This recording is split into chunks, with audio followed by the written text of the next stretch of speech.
This tutorial is about getting video off a DVD like this and importing it into Magix Movie Edit Pro 2013 Plus, putting it on the timeline, editing that video, and then exporting it as a movie. You may also be able to copy it onto another DVD using Magix. One caveat though is the DVD such as this can't be copy protected. If it's one you've rented, say, from a movie place and it's copy protected, Magix won't be able to import it. So that is out. This is just if you happen to have a homebrew DVD with some video on it and you want to get it off there, or it's simply an unprotected DVD. Then you're okay. Now you might be able to burn it onto another DVD with Magix, but I'm not covering that here. I'm just covering bringing the video off the DVD, editing it, and then exporting it as a movie that you might put on YouTube or just watch off a computer or something like that. To get video off a DVD disc, you have to do the following. Go up to the Import tab, and if you've already placed your DVD disc in the DVD drive, you'll see an icon that looks like a DVD. What you do is go in and find the Video TS folder, which is this one, video_TS. Now in there you'll find VOB files. These are actually the movie. The Video TS is more like a table to just hold the contents and the menus and so forth, so you don't really need that one. What you need is the movie files, which is videos_01_1.vob, and then the one underneath it here, which is number 2. So what you do is simply drag the first one down onto the arranger in timeline mode, let go of the mouse button, and it'll ask you to either copy the entire disc or copy the movie. I usually click copy the movie. Now when you do that, it's asking to copy it to your hard drive somewhere, copying it from the DVD to the hard drive. So I usually pick a spot where there's plenty of room, go into my computer here, I'll put it on my P drive, and then you would click OK. Now I've previously done this to save time. So once you do that, it'll copy to your hard drive, and then go to your hard drive, and back here in the media pool I'm going to my P drive where it was copied, and it's called image_DVD video recording. Now I'll click on that and you can see the 2 VOB files that it copied over. Just take the first one and drag it down here to the timeline, let go, and then you'll see it appear on the timeline. Now just bring the next one in. So I'm going to grab the second one here, drag it down, put it behind the other, and now we've got both parts of the movie in there. Now there might be other VOB files that you can also put if your disc has more of them. Just bring them all in, and then you'll have the complete movie. At this point you could edit your movie.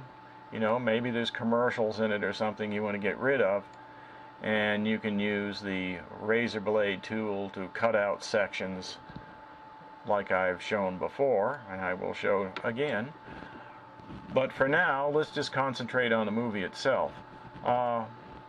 This one has an interlacing problem.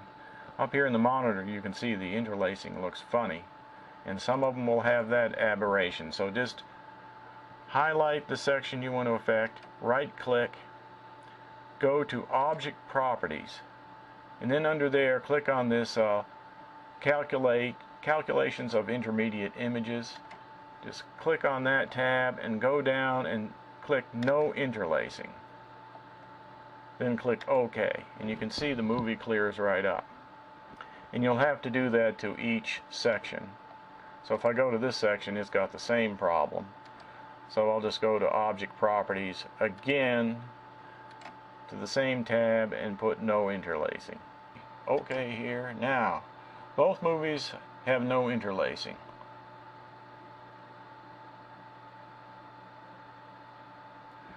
Once that's done, you might have a problem like I have where there's a big black border around it.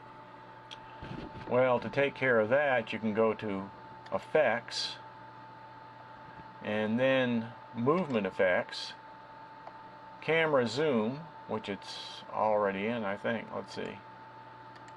Camera Zoom right there.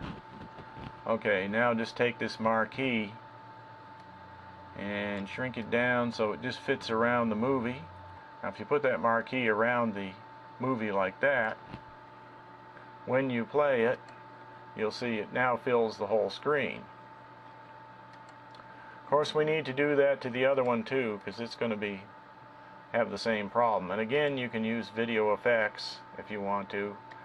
Like I'd go to Video Effects, Apply Video Effects to All, and it shows me what I'm going to apply, which is the different positions of the marquee. And then I can just say Continue, and so now this movie's taken care of too. So now both sections are now transformed to fill the full screen.